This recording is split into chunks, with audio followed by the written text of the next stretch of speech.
मेरा नाम है करण और आप मेरे साथ देख रहे हो प्लास्टोटेक द वर्ल्ड ऑफ प्लास्टिक्स। तो दोस्तों, पिछली वीडियो में मैंने आपको सिखाया था ब्रिजिंग। ब्रिजिंग में मैंने आपको बताया था किस तरीके से जो है आप अगर जो है फीड जोन का टेम्परेचर जो है अगर वो ज़्यादा रहता है तो जो है क्या दिक्कत आ जाती थी। ये सारी चीज़ें मैंने आपको समझाई थी। अब उसी क्रम में जो है आगे बढ़ेंगे और मैं आपको एक और चीज़ दिखाना चाहता हूँ। इस इमेज के माध्यम से मैं आपको दिखाऊंगा और समझाऊंगा।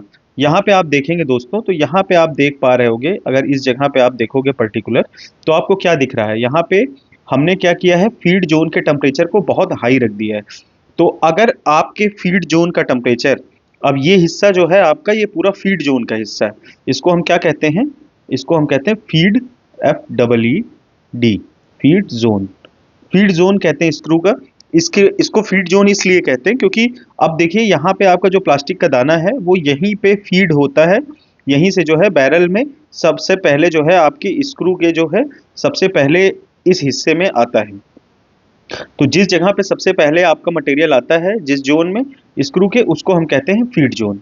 तो अब यहाँ पे क्या है, जैसे आपने टेम्परेचर हाई रखा तो यहीं पे देखिए आप एकदम से मटेरियल पिघलना शुरू कर देगा। अब देखिए आप यहाँ पे आप अगर हीट को देख पा रहे हो तो यहाँ पे आपको दिखेगा कि इस जगह पे आप देखिए, यहाँ पे आपका हीट ऊपर की तरफ जाने लगा। अब क्या होगा, आप टेम्परेचर को कंट्रोल नहीं करोगे तो यहीं पे वो पूरा इकट्ठा हो जाएगा, हीट होके ये साइड बाय साइड जो है यहाँ यहाँ पे चिपकना शुरू हो जाएगा आपका मटेरियल जो है। तो इस तरीके से फिर आपको क्या है, दिक्कतों का सामना करना पड़ेगा।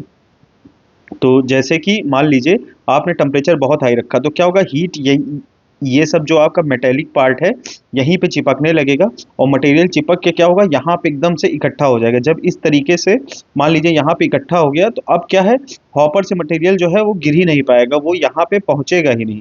तो आपका जो है बैरल खाली ही रहेगा।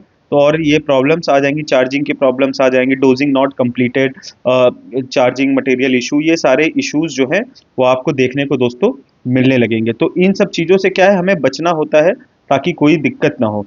तो इम्पॉर्टेंट था इसलिए मैंने बताना उचित समझा कि यहाँ पे जो है आपको टेम्परेचर जो है कम से कम रखना है। और यहाँ पे आपको जो, जैसे मैंने पिछली वीडियो में बताया था, तो आपको थ्रोट कूलिंग भी दे के रखना है। क्या देना है, थ्रोट कूलिंग।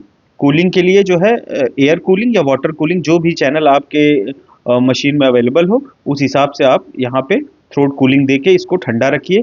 ये सारा हिस्सा हमेशा ठंडा रहेगा तो आप जो है यहाँ पे मटेरियल आसानी से यहाँ स्टिक नहीं करेगा और नीचे की तरफ स्क्रू की तरफ आपके मटेरियल यहाँ पे आपका चला जाएगा आसानी से। और यहाँ का जो फीड जोन का टेम्परेचर है उसको आप कम से कम रखें ताकि जो है आपका मटेरियल जो है वो यहीं पे ना पिघले।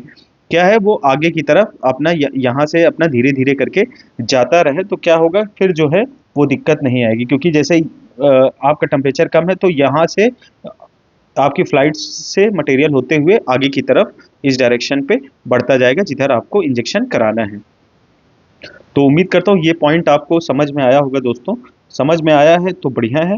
और जो है उसके साथ आप हमारे कोर्सेज से जुड़ सकते हो, क्योंकि दोस्त देखो यहाँ पे जो है बिना कोर्स से जुड़े आप उस तरह की नॉलेज नहीं ले पाओगे। आप वीडियो स्किप कर दोगे, मुझे कोई दिक्कत नहीं, वो आपका करियर है दोस्तों। मैं बनाने का प्रयास कर रहा हूँ, बताने का प्रयास कर रहा हूँ। कोर्स से जुड़ने के लिए आप हमें व्हाट्सएप कर सकते हैं, 9005103346 मेरा नंबर है। फिर से सुन लीजिए, 9005103346। हिंदी में बोल देता हूँ, 900 510 3346। आप इंडिया से बाहर हो तो +91 कोड आपको देना होगा।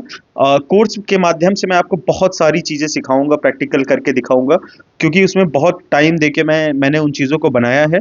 तो आप सही से एक सही तरीके से, चाहे वो आपका मेंटेनेंस के सेक्शंस होते हैं उसमें क्या क्या चीज़ें होती है, इलेक्ट्रिक, हाइड्रोलिक, ये हर एक चीज़ आप डिटेल में समझ पाओगे। तो मिलते हैं दोस्तों अगली वीडियो में, तब तक के लिए नमस्कार, धन्यवाद, जय हिंद, जय भारत।